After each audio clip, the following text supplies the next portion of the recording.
স্বাগত খেলাযোগে, সাথে আছি খালিদ জামিল।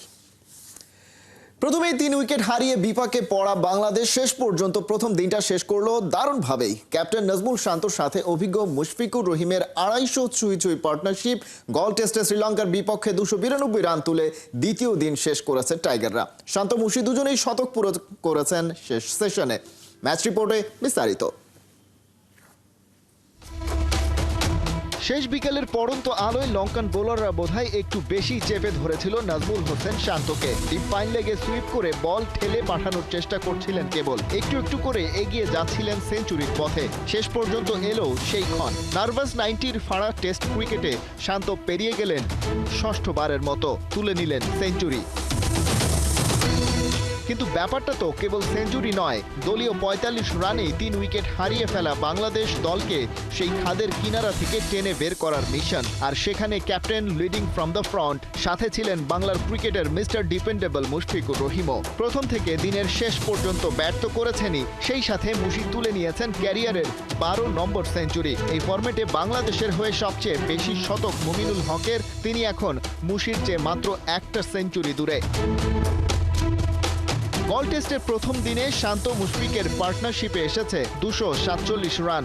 অভিজ্ঞ দুই ক্যাম্পেইনারের কাছে দ্বিতীয় দিনে এখন আরও বড় কিছুর প্রত্যাশা।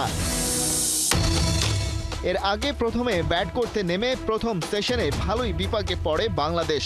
ওপেনার এনামুল বিজয় রানের খাতাই খুলতে পারেননি। রত্নায়কের বলে 14 রানে ফিরেছেন সাদমান ইসলাম। পয়লা 2 উইকেট হারানোর পর শান্তর সাথে হাল ধরার আভাস দিচ্ছিলেন মুমিনুল হক, তবে সেই রত্নায়কেই ওকে এগোতে দেননি 29-এর বেশি। সাবেক ক্যাপ্টেন সাজঘরে ফিরলেও শান্ত মুশি বাংলাদেশকে দেখায় সঠিক দিক। 136 রানে শান্ত আর 105-এ অপরাজিত থাকেন মুশফিক। খালিদ জামিল, 71। গল টেস্টের প্রথম দিনটা মুশফিক শান্তর জোড়া সেঞ্চুরিতে টাইগাররা ড্রাইভিং সিটে। মুশফিক চান নিজের ইনিংসটা আরো বড় করতে। 200 কিংবা 250 রানের একটা ইনিংস খেলতে চান শান্তর, কাছ থেকে দেখতে চান তেমনটা। মুশি এমনটা জানিয়েছেন দিন শেষে প্রেস কনফারেন্সে। নাহিয়ান বিন জসিমের রিপোর্টে বিস্তারিত। অল্পের জন্য রক্ষা, অথচ বিপত্তি ডেকে আনতে পারত 100 সেলিব্রেশনের দারুণ এই মুহূর্তটা। কিন্তু নিজেকে রক্ষা করার এই মুন্সিয়ানার মতোই 45 রানে 3 উইকেট হারানো দলের তরি তীরে তুলেছেন টাইগার কাপ্তান। পাল্লে কেলে যেতে যেতে অনেক দেরি, শান্ত ইঙ্গিত দিয়েছিলেন জ্বলে উঠতে চান গল থেকেই। বলাকালের আগে তো আসলে খেলা আছে হইলো ইয়েতে গলে, তারপরে কলম্বো, এখানে যেতে যেতে তো আবার দেরি হয়ে যাবে। তার আগে ইনশাল্লাহ কামব্যাকটা হলে ভালো। টেস্ট কাপ্তানের কথা আর কাজে কি দারুণ মিল। গল টেস্টে কোন পজিশনে ব্যাট করবেন সেটা আড়ালেই রেখেছিলেন শান্ত। ক্যারিয়ারের 5টা টেস্ট সেঞ্চুরির 5টাই 3 নম্বরে ব্যাট করে পাওয়া শান্ত এদিন ষষ্ঠ সেঞ্চুরি করলেন 4 নম্বর পজিশনে নেমে। শান্তর এই দারুণ 100 সেলিব্রেশন 21 ইনিংস আর 11 টেস্ট পরে।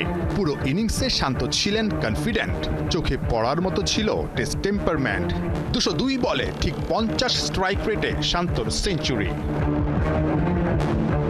আর অবশ্যই চেষ্টা থাকবে শান্ত, যেহেতু এখনো একটা 200 নেই, তো ডেফিনেটলি 200 মনে হয় 200-250 যতটুকু ও করতে পারে এটা আমাদের জন্য প্লাস পয়েন্ট। নিজেকে হারিয়ে খুঁজতে থাকা মুশফিকও জ্বলে উঠলেন প্রিয় ভেন্যু গলে। প্রিয় প্রতিপক্ষ লঙ্কানদের পেয়ে পুরনো স্মৃতিটাই যেন আরো একবার ফিরিয়ে আনলেন নতুন করে।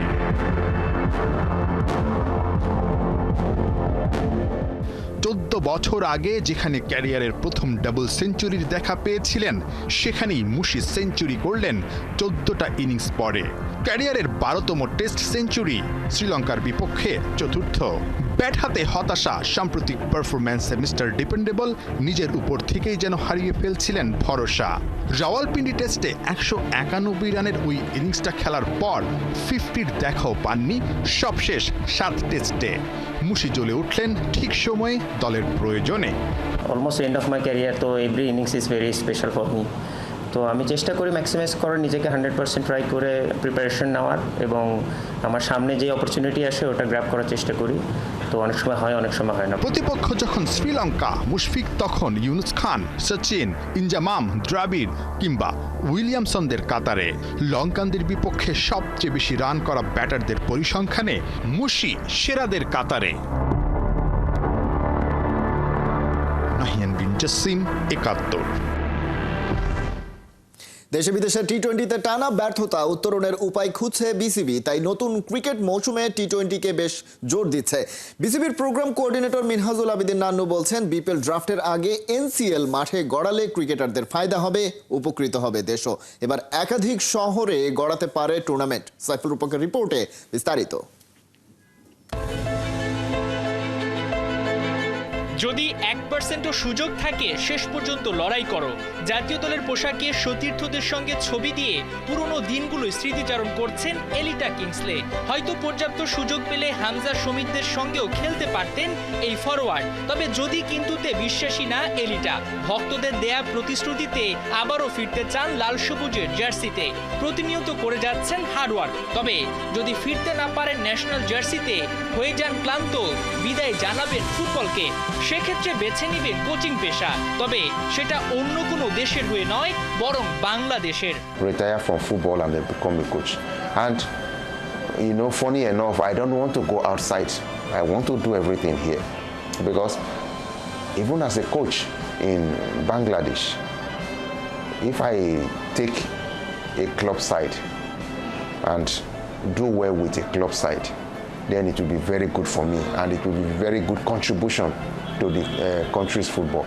So anything that will make Bangladesh football grow is what I'm going to do, because I'm a Bangladeshi. I don't want to go outside England to go and coach, or go back to Nigeria to go and coach, because there are so many teams in Nigeria. If I want to coach today I will become a coach in Nigeria, because a lot of people respect me, a lot of people know me, a lot of people know that yes, I played good football before I leave. So right now, even if I still want to go back and coach in Nigeria, I will get the opportunity, and they pay good money. But I decided to say no, I want to do that here in Bangladesh, because I want to contribute to Bangladesh football. তবে শুধু কোচিংয়ে নয়, দেশের ফুটবলের প্রশাসনেও কাজ করতে চান Elita.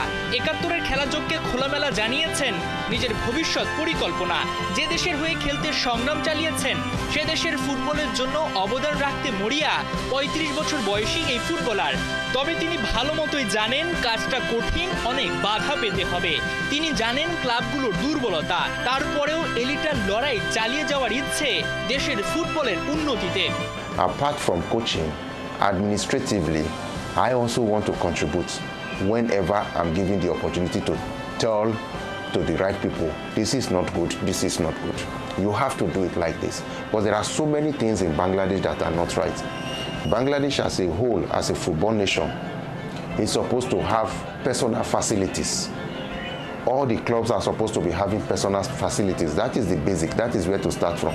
But you can see today, even the champion, Mohammedan, they don't have their personal facilities. And it's a club. It's a football club. That is not acceptable. এখানেই শেষ নয়, নিজের প্রায় 14 বছরের অভিজ্ঞতায় দেশের ফুটবলের তেতো দিকগুলো স্পষ্ট করে তুলে ধরেন এলিটা, যার মধ্যে ক্লাব কালচার নিয়ে সবচেয়ে বেশি জোর দিয়েছেন তিনি। এদেশের প্রতি দায়িত্ববোধ ও ভালোবাসায় ফুটবল জাতি হিসেবে গড়ে উঠতে হলে এ ভুলগুলো শুধরাতে হবে এখনই। তবে সবকিছু বলতে চেয়েও যেন বলতে পারেননি এলিটা, কারণ অনেকেই তার কথায় রাগ করতে পারে। A lot of things are wrong, but if you start talking about this, people will hate you, people will not like you. People like to, you talk good about them. But when you start talking what is not good about them, they don't like you. That is why when I grant interview, I mind the kind of things I say, because I don't want people to see me, a letter is talking too much. No, I'm not talking too much, I'm only saying the facts. সবশেষে এলিটার একটাই কথা, শুধু স্বপ্ন দেখলেই হবে না, যাদের মাথায় বুদ্ধি আছে, যাদের দৃষ্টিভঙ্গি আছে, তাদেরকে দিয়ে ফুটবল চালাতে হবে, যাতে অর্থ সঠিক জায়গায় খরচ হয়। I know he's a vision man. I know him, he's a vision man. Hasan Sajib, ৭১। Committed to football. He's very committed to sport. Elita কিংসলের সঙ্গে কথা বলছিলেন সহকর্মী হাসান সজীব, এবং বলছিলেন বাংলাদেশের ফুটবল নিয়ে তিনি কতটা কাজ করতে উদ্গ্রীব। ক্রিকেটের নিউজ যেটার কথা আসলে আমরা বলছিলাম, যে টি-20তে ব্যর্থতা, সেখান থেকে উত্তরণের উপায় ভাবছে বিসিবি। মিনহাজুল আবেদিন নান্নু সেই কথা বলেছেন আজকে গণমাধ্যমে। সেই বিষয়টি সাইফুল রূপকের বিস্তারিত রিপোর্টে দেখে আসবো একবার। পাকিস্তানে হোয়াইট ওয়াশ, দুর্বল আরব আমিরাতের কাছেও দুবার ঘায়েল, ছোট ফরম্যাটে বেহাল, দগদগে স্মৃতি লিটনদের।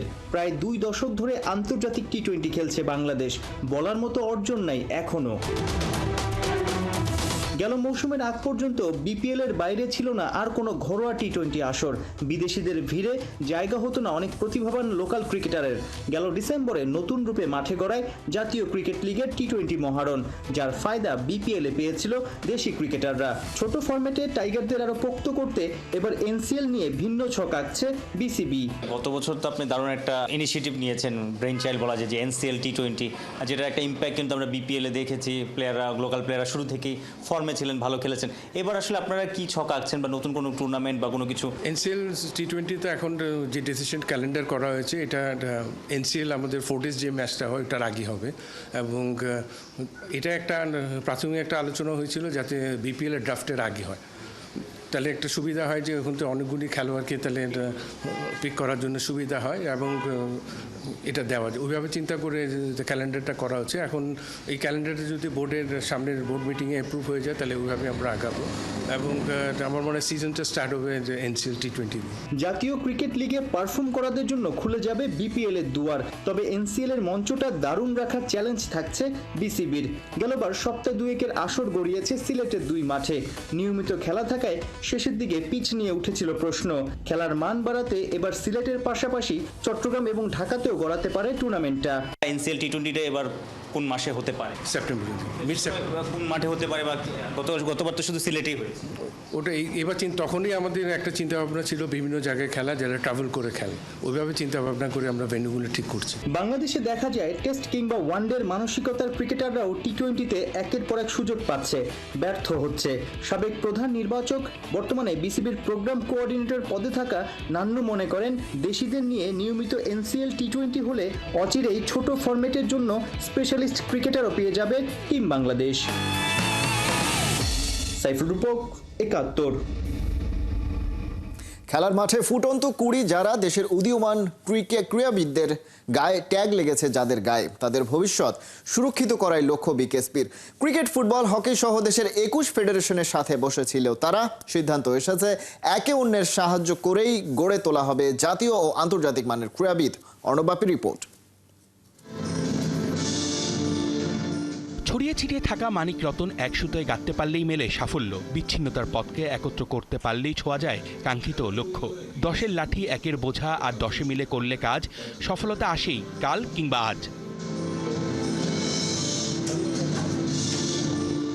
এবার সেই ছড়ানো ফুলগুলোকেই সুতোয় গেঁথে মালা বানানোর পালা। বিকেএসপি দেশের ক্রীড়া শিক্ষার আতুর ঘর। তারা এবার নিয়েছে এক যুগান্তকারী উদ্যোগ। তারা দেশের সব ক্রীড়া ফেডারেশনের সাথে গড়তে চায় মেলবন্ধন। সব লেভেলের মানুষ নতুন একটা বাংলাদেশ নিয়ে 5ই আগস্টের পর থেকে স্বপ্ন দেখা শুরু করছে। ওই চিন্তা থেকেই যে একটা ভালো সমন্বয়ের প্রয়োজন, সেখান থেকেই আস্তে আস্তে এটাই করে, এবং আমরা এই প্রায় 2 মাস ধরে কাজ করে আজকের এই সভাটার আয়োজন করলাম। বর্তমানে বিকেএসপিতে 21টি ক্রীড়া বিভাগের প্রশিক্ষণ চলছে, যা সংশ্লিষ্ট 21টি ফেডারেশনের সাথে নিবিড়ভাবে সম্পৃক্ত। তাদের সাথে মেলবন্ধন পোক্ত হলে 2-এর লাভ। বিকেএসপির অ্যাথলিটরা যেমন পাবেন সুবিধা, তেমন সাফল্যের পথে আগাবে ফেডারেশনগুলোও। বিকেএসপির তৈরি করা কুড়িগুলোই তো ফেডারেশনগুলোর হয়ে ফুল ফোটায়। কেবল সম্ভাবনা নয়, সমস্যা আর সংকটও ছিল আলোচনায়। কেন সাকিব মুশফিকের মতো ক্রিকেটার বেরোচ্ছে না, তৈরি হচ্ছে না তারকা, সে নিয়েও ওঠে প্রশ্ন, উত্তরও মিলেছে। আপনি যখন দায়িত্বে ছিলেন বিকেএসপি, তখন আমরা দেখেছি সাকিব সহ একাধিক আন্তর্জাতিক মানের ক্রিকেটার বিকেএসপি থেকে বেরিয়ে এসেছে। সেক্ষেত্রে সেই রেশিও অনেক কমে গেছে কিনা, এবং কমে যাওয়ার কারণটা কি? না, খুব যে কমেছে তা নয়, কারণ এটা খুব স্বাভাবিক যে বিকেএসপিতে সবচেয়ে ভালো ভালো খেলোয়াড়দেরকে ওখানে নেওয়া হয়, ওখান থেকে খেলা উঠে আসবে, স্বাভাবিক। কিন্তু কথা হচ্ছে যে কোন মান নিয়ে তারা উঠে আসছে, সেটা হলো প্রশ্ন। আন্তর্জাতিক মান নিয়ে যদি উঠে না আসে, জাতীয় দলে হয়তো তারা সুযোগ পাবে, কিন্তু আন্তর্জাতিক পর্যায়ে তারা খুব ভালো করতে পারবে না। গত ডিসেম্বরে একটা প্লেয়ারও রিকোয়েস্টের কোনো ছিল না, কোনো জায়গারই না। যে কোয়ালিটি সেই তো ইনশাল্লাহ এর রেজাল্টগুলি আগামী 3-4 বছরের মধ্যে পাবেন। বিকেএসপির সাথে ফেডারেশনগুলোর সম্পৃক্ততা বাড়ানোর উজ্জ্বল চেষ্টাও চোখে পড়েছে কদিন আগেই। সবশেষ বাংলাদেশ সিঙ্গাপুর ফুটবল ম্যাচে গ্যালারিতে বসে দেখেছেন বিকেএসপির মহাপরিচালক তাবিদ আউলের নেতৃত্বে দারুণ করতে থাকা ফুটবল তিনিও উপভোগ করেছেন সশরীরেই। বিকেএসপি আর বাফুফের এই সেতুবন্ধন পোক্ত হলে সুফল আসবে ফুটবলে। বিশাল বহন নিয়ে আপনি গ্যালারিতে বসে খেলা দেখেছেন, বর্তমান কোচকে নিয়ে অনেক কথা হচ্ছে, এবং আপনার কি প্রতিক্রিয়া? আমরা উন্মাদনা দেখলাম খেলা শেষে। আমি তাবিদ ভাইকে বলি যে তাবিদ ভাই, ফেডারেশন স্টিয়ারিং আপনার হাতে, মোমেন্টাম ফুটবল চমৎকার, এখন দরকার কিছু সুদূর প্রসারী পরিকল্পনা এবং কিছু ভালো ভালো জয়। আগামী দিনে খেলাধুলোগুলো আরও এগিয়ে যাবে, এতে বিকেএসপি যেরকম ফেডারেশনের পাশে দাঁড়াবে, ঠিক ফেডারেশনগুলো বিকেএসপির পাশে দাঁড়াবে, আমরা আশাবাদী। ফুটবল ক্রিকেট সহ বিভিন্ন ফেডারেশনের কর্তারাও মনে করেন বিকেএসপির এই ধরনের উদ্যোগের বাস্তবে রূপ দিতে পারলে সাফল্য আসবেই। অনেক দূরে এগিয়ে যাবে দেশের খেলাধুলা, তৈরি হবে আরও তারকা। অর্ণব বাপি, ৭১। এই ছিল এখনকার খেলা যোগে। সরাসরি সংবাদ অনুষ্ঠান দেখতে চোখ রাখুন ৭১-এর ফেসবুক পেজে এবং সাবস্ক্রাইব করুন ৭১-এর ইউটিউব চ্যানেল। ৭১-এর সাথেই থাকুন।